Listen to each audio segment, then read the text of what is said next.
करे करेलू बढ़ाई कहेलू हमारा अब केहू नहीं चाहिए। अच्छा सुना अरे बबी हाँ बड़ी तू करे करेलू बढ़ाई कहेलू हमारा अब केहू नहीं चाहिए।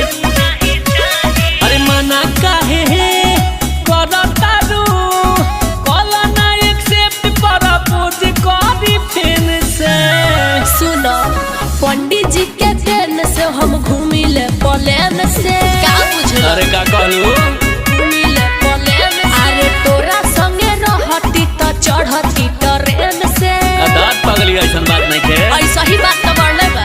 हाँ हाँ पंडित जी के देन से हम घूमिले प्लेन से। तोरा संगे रहती त चढ़ती ट्रेन से।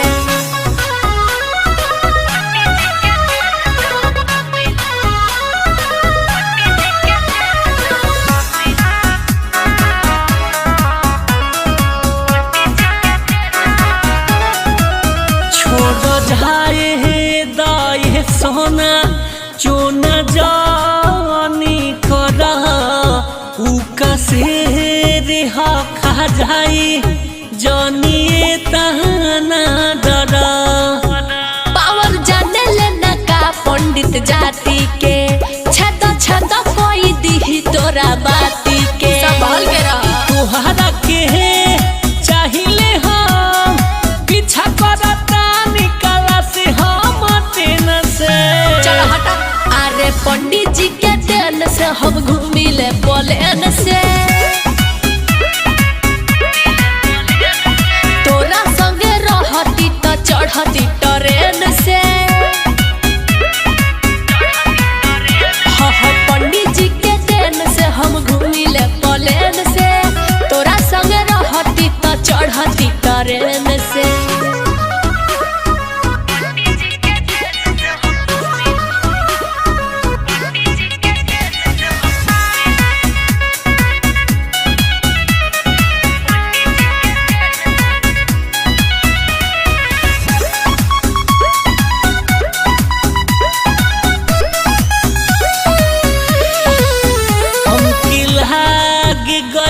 पाता स्वाभिमान के संगे तुहार भावे बड़ी बड़ी पहुँच पंडितान के संगे। झूठू ले लो तू पंगा बेकारे में। विशाल भट्ट नहीं सोची गोली मारे में। और हैप्पी के का कुछ